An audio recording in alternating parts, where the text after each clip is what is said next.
What was it like growing up, where you grew up, and your relationship with your father? Well, I was born in Glasgow in Hugginfield Street in 1963. My dad, as I was growing up, had two single-decker buses where my dad was a Protestant, my mum was a Catholic. It was kind of taboo in Glasgow. It was like a mad thing that was going on. But my dad, and because of the football fixtures, Celtic would be playing away one weekend, and then Rangers would be playing another weekend, and then he had these private trips to like the Vatican, weddings, anniversaries, all these sort of things. And my job was to clean the bus, but to clean the bus was to sweep it out. And I remember one day, because we lived on Hugginfield Street, which was 4 in a block, housing. When you went further down, it was a deprived area. I was lucky that my dad was working full time, he had his things. And accidentally, when I was cleaning the bus one day, there was one of these seats that was not put in properly. And I thought, I couldn't push it in, click it. So I've opened it and found 2 or 3 quid. Then I thought, there must be more on this. So my job was right up at the back of the bus, flipped all the seats up. My dad used to give me 50p for cleaning the bus. I had maybe 3 or 4 quid. Never declared that. So I was kind of, I remember as a young guy, maybe less than 10 years of age, playing football. Somebody kicked the ball and it stuck onto the fence and went. I said, don't worry, we'll go and get a new one. So we went into this post office shop, and the lady behind it, I keep saying, we want cola cubes, we want this. And she's putting them all up, and she's looking at me and said, and who's paying for this? I went, me. She got the money out and put it up. So I did have a very, very good upbringing until I realised that when my dad went missing, my dad was an armed robber, and when he vanished off the scene, I used to go and visit my gran at lunchtime, and I get toast and beans, and then mum came back. She was a worker, a cleaner in the hotels and the hospitals, and I get toast and beans again. So I always associated my dad's lost with toast and beans. That was just a mad thing that came on it. So my dad had spent 5 years in prison, but the upbringing was great.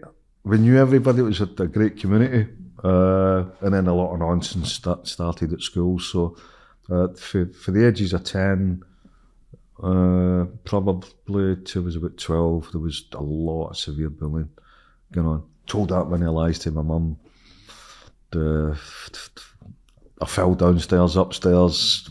My black eye was really a black eye. Then just nonsense. But it made me very, very vindictive. That brings us to that scene that upset you and upset Wildman. Oh, when your dog gets stamped on. To be fair, when I read the script with Ray Burgess, Ray will confirm this. What he done in the script, when I first read it, I had to stop it and say, Ray, I love dogs, it's a passion. Why have you put that in? Remember, it's a film, it's not a documentary, it's not a docudrama. He's using it as a thread. And he said to me, the reason why he's put that in about the dog is because the young actor, Daniel Kerr, they couldn't expose him to the level of violence that I got through the film.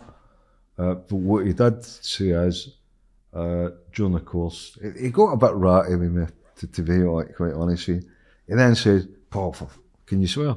Yeah. He said, Paul, for fuck's sake, you've either got somebody either's got a dog, a cat, a hamster, a budgie, a goldfish, a parakeet, whatever it is, and see if they've not got one. Somebody has got one. What he was trying to do was use the thread of the empathy. Mm-hmm. What happened to my dog did get killed, but not in that particular fashion. But it did get killed. It kicked in the ribs, and I don't want to get into any detail, but pet lovers would know. The rib went through the lung and it drowned. And its thing. So it was kind of powerful. I know I'm laughing. I shouldn't laugh because when we done the premiere in London, there was two old ladies that you had to go and meet the investors. First thing they said is, "Did you get them back for the dog, son?" I went, "No, there's bullets flying about, bombs, the people falling about," and they talk about the dog, and I thought, "Yeah, all right, yeah, I did get them back." And one of them went, "I told you." So Ray's got another couple. You can tell they're elderly and wealthy. And the gentleman said to me, "Did you get them back for the dog, son?" And I've looked at Ray Verdest again. I went, next one that asked me, I need to tell them the whole story. Which I did. It was mild. But they focused on forget about the thousands of bullets and bombs and explosives and there's a dog. Did you get them back? And they're all, "Fucking told you we got them." But realistically, it's a thread. It was artistic license that I understood. It's not a documentary, it's not a docudrama, it's a film. It's there to entertain people. He's got 120 minutes to fill this in. And that part of the scene set the process for the ones that were creating the violence. That was the only part you couldn't watch, wasn't it? I had to turn away, yeah, and hide under the cover. Yeah, so I can't stand the thought of anyone hurting an animal. So yeah, I can see how it stuck with people. No, it did die. The dog did die. It was assaulted in a graveyard. It never happened like that. But in the movie, it's something. The dog died. It's fact. How it happened was artistic license, and Ray was very clever.